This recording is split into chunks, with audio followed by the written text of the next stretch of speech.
everyone, and welcome to our Stenny Story Advent calendar. Today we're on day 5. That's right, it's only 20 days left till Christmas. Today's story is one loved by adults and children alike.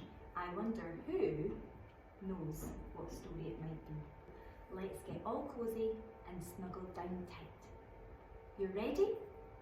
Great. Let's begin.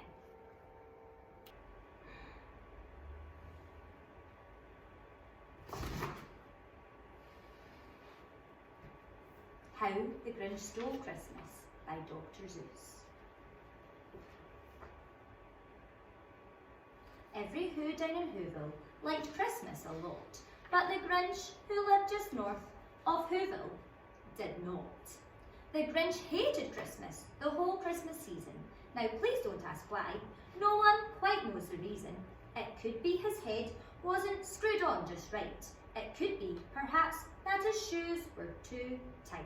But I think the most likely reason of all may have been that his heart was 2 sizes too small.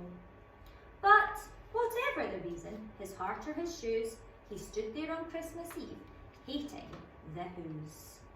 Staring down from his cave with a sour grinchy frown at the warm lighted windows below in their town, for he knew every Who down in Whoville beneath was busy now hanging a mistletoe wreath. And they're hanging their stockings, he snarled with a sneer. Tomorrow is Christmas! It's practically here! Then he growled with his Grinch fingers nervously drumming. I must find a way to stop Christmas somehow. For tomorrow he knew all the Who girls and boys would wake bright and early. They'd rush for the toys. And then, oh the noise, noise. That's one thing he hated, the noise. Noise! And then the Whos, young and old, would sit down to a feast. And they'd feast, and they'd feast, and they'd feast.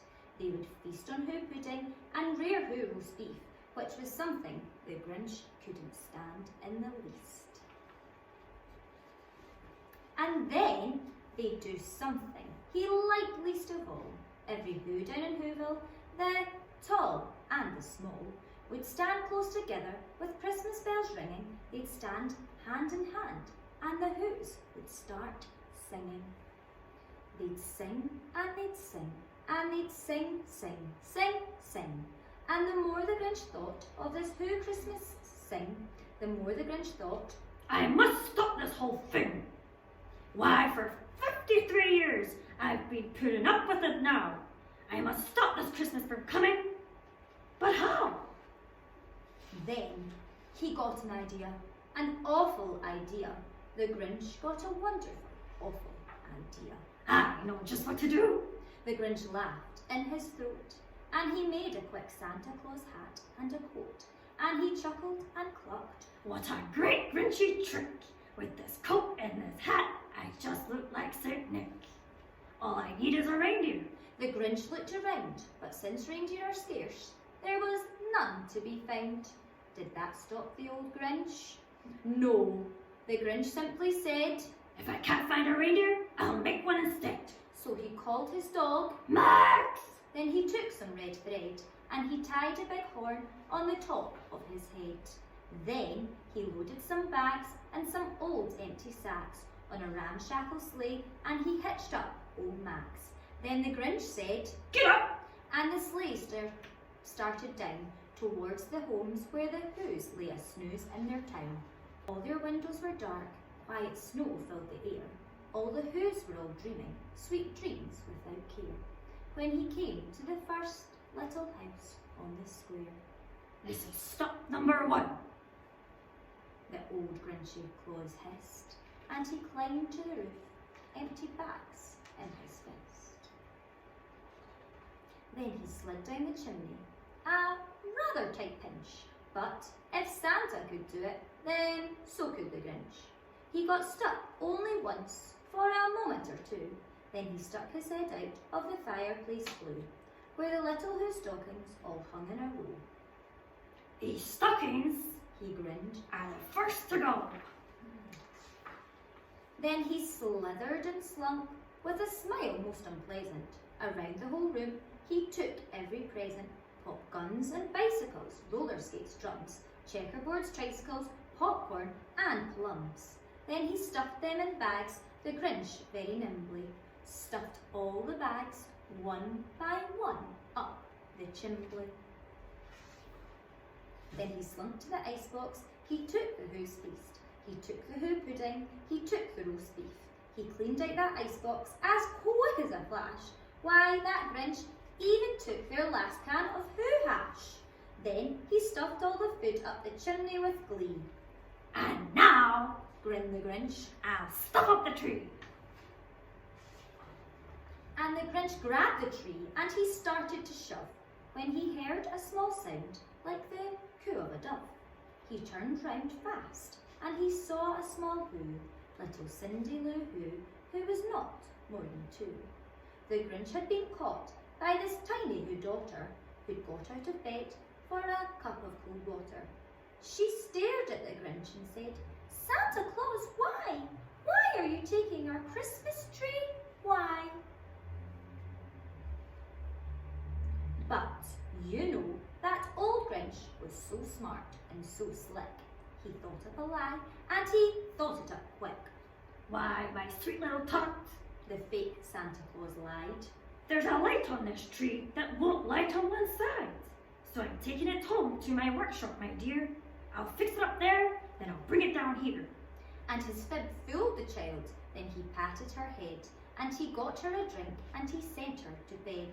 And when Cindy Lou Who went up to bed with her cup, he went to the chimney and stuffed the tree up.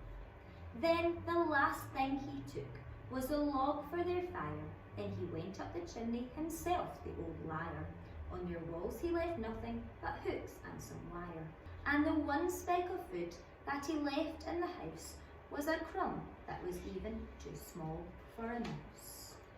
Then he did the same thing to the other Who's houses, leaving crumbs much too small for the other Who mouses. It was 1:15 dawn, all the Who's still abed, all the Who's still asnooze, when he packed up his sled, packed it up with their presents, the ribbons, the wrappings, the tags and the tinsel, the trimmings and the trappings.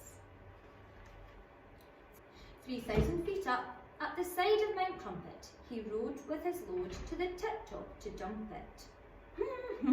Pooh-pooh to the Who's. He was grinchishly humming. They're found it out now, no Christmas is coming. They're just waking up. I know just what they'll do.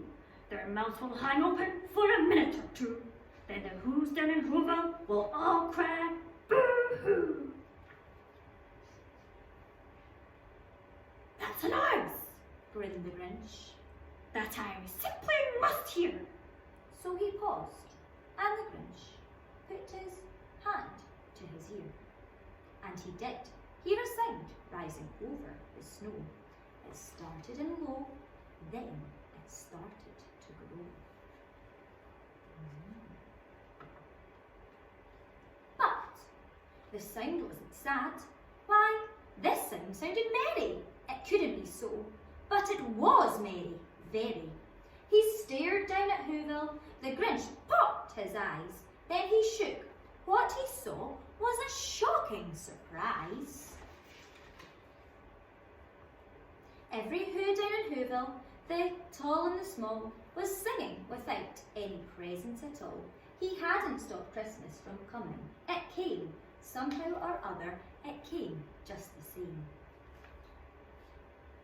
And the Grinch, with his Grinch feet, ice cold in the snow, stood puzzling and puzzling. How could it be so? It came without ribbons. It came without tags. It came without packages, boxes, tags. And he puzzled 3 hours till his puzzler was sore. Then the Grinch thought of something he hadn't before. Maybe Christmas He thought, doesn't come from a store. Maybe Christmas, perhaps, needs a little bit more. and what happened then? Well, in Whoville they say that the Grinch's small heart grew 3 sizes that day.